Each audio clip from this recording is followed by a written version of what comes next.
आता टॉप 9 मध्ये मोठ्या बातम्या बघूया। मोदी आणि शहांनी धनुष्यबाण चोरला आणि अट्टल बेईमानांच्या हाती सोपवला। सामनातून पंतप्रधान मोदी आणि शहांसह शिंदेंच्या सेनेवर टीका। काय खरं आणि काय खोटं राज्यातली जनता ओळखू नये, सामनाच्या अग्रलेखातून सरकारवर निशाणा। पुणे मुंढवा जमीन गैरव्यवहार प्रकरणातील अमेडिया कंपनीचे इरादापत्र उद्योग संचालनालयाकडून रद्द। इरादापत्र रद्द केल्यामुळे अमेडिया कंपनीच्या अडचणीत वाढ। रत्नागिरीच्या लोटेतील लक्ष्मी ऑर्गॅनिक कंपनी चौकशीच्या फेऱ्यात। राज्य प्रदूषण नियंत्रण मंडळाच्या वरिष्ठ अधिकाऱ्यांच्या पथकाकडून चौकशी। कंपनीचे परवाने, उत्पादन प्रक्रियेची तपासणी सुरू। फॉरेव्हर केमिकलचं प्रोडक्शन करत असल्याचं कंपनीवरती समोर। संतोष देशमुख हत्या प्रकरणी आज सुनावणी। बीडच्या विशेष मकोका न्यायालयात सुनावणी। आरोपींवरती आज दोष निश्चिती होण्याची दाट शक्यता।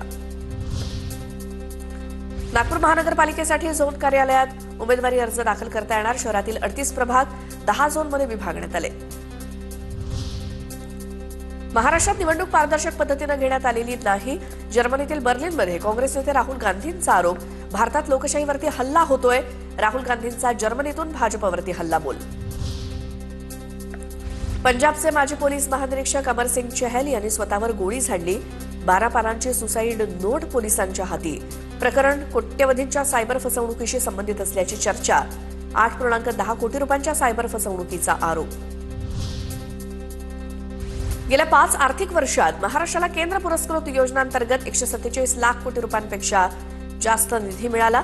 महाराष्ट्रात केंद्राच्या सहकार्यानं अनेक विकास कामं राबवल्याचं स्पष्ट। केंद्राच्या योजनांच्या अंमलबजावणीत महाराष्ट्राची भूमिका महत्त्वाची। जिल्हा परिषद आणि पंचायत समिती निवडणुकीत यापुढे ईव्हीएम बॅलेट मशीनवर राष्ट्रीय, प्रादेशिक आणि अपक्ष उमेदवारांचं नाव दिसणार। ग्रामविकास विभागाच्या वतीनं गॅझेट प्रसिद्ध होणार।